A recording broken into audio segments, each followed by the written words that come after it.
एक बार की बात है, किसी नगर में एक राजा ने मंदिर बनवाया जिसमें श्री कृष्ण की एक मूर्ति भी रखवाई, लेकिन उसकी कभी पूजा नहीं की। पूजा करने के लिए मंदिर में एक पुजारी को रखा गया। पुजारी नियमित रूप से कन्हैया जी को नहलाता और बड़े ही श्रद्धा भाव से उनकी पूजा अर्चना करता। राजा भी रोज कान्हा जी के लिए एक फूलों की माला भेज देता और जब वह दर्शन करने आता तो पुजारी उस माला को उतारकर राजा को पहना देता। ऐसा करते करते पुजारी की भी उम्र बीत चुकी थी।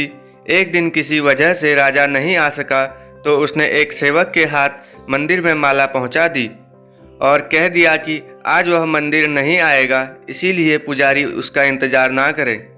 इतना कहकर सेवक चला गया। पुजारी ने हमेशा की तरह कन्हैया जी को माला पहना दी, लेकिन जब शाम हुई तो पुजारी यह सोचने लगा माला उतारकर किसे पहनाई जाए।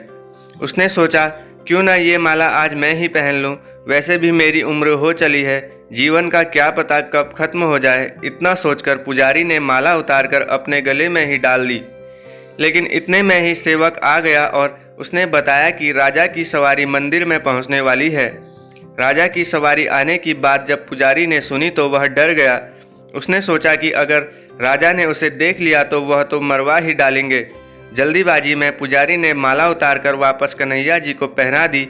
जैसे ही राजा अंदर आया तो हमेशा की तरह पुजारी ने माला कान्हा जी के गले से उतारकर राजा को पहना दी, लेकिन माला पर लगा सफ़ेद बाल देखकर राजा समझ गए कि पुजारी ने यह माला स्वयं ही पहनी थी। बस फिर क्या था, राजा क्रोधित हो उठे और उन्होंने गुस्से में पुजारी से पूछा कि माला पर सफ़ेद बाल कहाँ से आया। तब राजा की बात सुनकर पुजारी डर गया और बोल पड़ा, ये तो कन्हैया जी का है। अब तो राजा और भी क्रोधित हो गए, क्योंकि कान्हा तो भगवान है और उनके बाल सफ़ेद कैसे हो सकते हैं। इसीलिए राजा ने फरमान सुना डाला कि कल श्रृंगार के समय राजा खुद आएंगे और देखेंगे सच में ही कान्हा जी का बाल सफ़ेद है या पुजारी झूठ बोल रहा है। उन्होंने कहा कि अगर पुजारी ने झूठ बोला होगा तो उसे फांसी दे दी जाएगी। राजा का फरमान सुनकर पुजारी का बुरा हाल हो गया। उसने सोचा अब क्या करें, कहाँ जाएं, अब तो उसका मरना तय है। तब रोते रोते वह भगवान की शरण में पहुंचा और उसने कहा कि केशव, मुझसे झूठ बोलने का अपराध तो हुआ है, लेकिन हो सके तो मुझे क्षमा कर दें और राजा से रक्षा करें। पुजारी ने कहा कि हे माधव, आपकी सेवा करते करते मैं वृद्ध हो चुका हूँ, अब आप मुझे माफ़ कर दीजिए, ऐसी गलती दोबारा नहीं होगी। यही कहते कहते पुजारी ने कि न जाने कब आंख लग गई और उसकी आंख तब खुली जब सुबह हो चुकी थी। उधर सुबह होते ही राजा भी आ गया और कहने लगा आज कान्हा जी का श्रृंगार वह खुद करेगा। ऐसा कहकर जैसे ही राजा ने कान्हा जी का मुकुट उतारा तो देखा कि श्री कृष्ण के तो सारे बाल ही सफ़ेद हैं, लेकिन राजा को फिर भी यकीन नहीं हुआ।